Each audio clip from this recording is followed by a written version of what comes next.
Columbus schools with Columbus taking on Carver. The 4A boys will be closing it out. Upson Lee versus St. Pius. In 4A girls action, it's a battle of Columbus schools with Columbus High School taking on Carver at 6 p.m. Then Saturday, March 11th, the Class 2A girls state championship game features Laney against Rabun County. That's the first one to set off the day at 2 o'clock. All right, and we have the Class 2A boys, Swainsboro versus South Atlanta at 4 p.m. The 6 o'clock matchup, the 7A girls state title game, is Norcross against McEachern. Woo!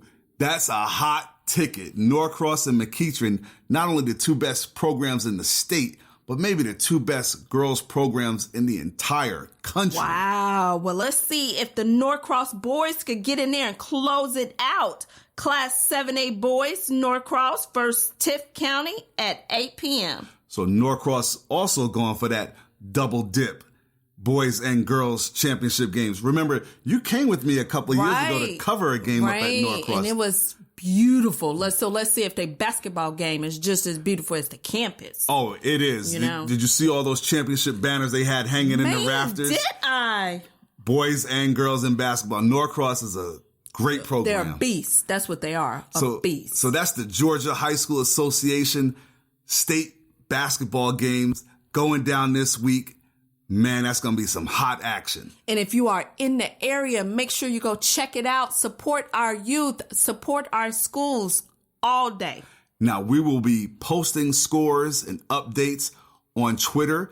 Follow us at Married2Game1. That's the number 2 and the number 1. Okay, stats are great, but there's so much more than just the numbers to each story. For this, we go beyond the box score.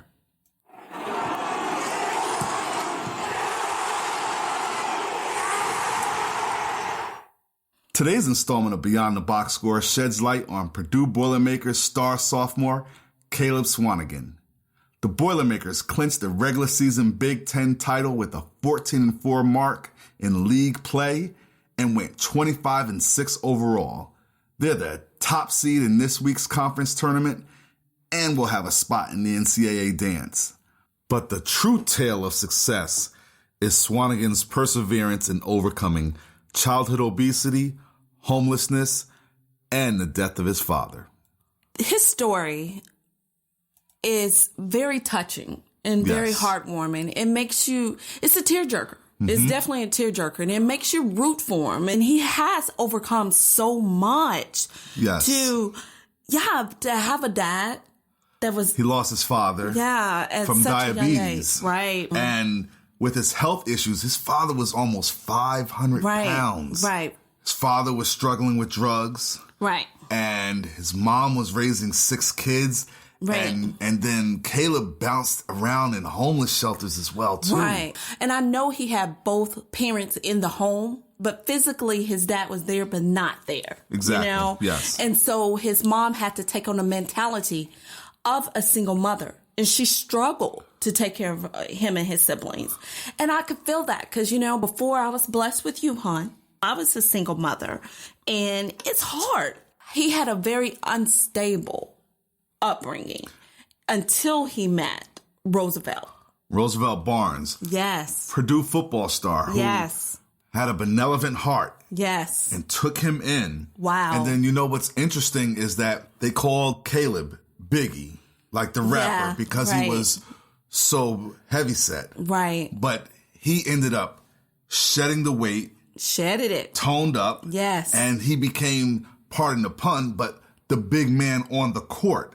Right. Now, I know you're not really into the stats and stuff like that. Right. But if you are a McDonald's All-American, which Caleb was, that means you're among some of the best high school players in the country. Right. Think about how many kids pick up a basketball, playing high school ball. They're not McDonald's All-Americans. You could be All-State and not being a McDonald's All-American. Right. And he was. He was a true All-American. And I'm very touched by it. And he's an inspiration. He Very probably much will so. win Conference Player of the Year, putting up big numbers like 18.6 points a game and 12.5 rebounds per game. So we're fans of him. Oh, my, yes. Well, I'm a journalist. You're more the casual fan, but we're supposed to be objective and It's not hard. have It's so hard, though, with that. be fans. But I'm pulling for this young man. Me too. And I'm kind of pulling. I have no ties to Purdue whatsoever. I've never been there. Right. But I somewhat have a rooting interest to see them do well, win the conference tournament, and go far in the NCAA tournament. I thought it was quite interesting that he chose Purdue. He had originally stated that he was going to go to another school. When you are a top high school recruit, every college and their mama is sending you a letter every single day. Come here. Our school is the best. You'll love it here. You'll be a success. But he chose Purdue. He did. And looks like it was a good decision. Good decision. And at Married to the Game, Caleb Swanigan, you got some fans. You sure do, bud. And now it's time to switch lanes.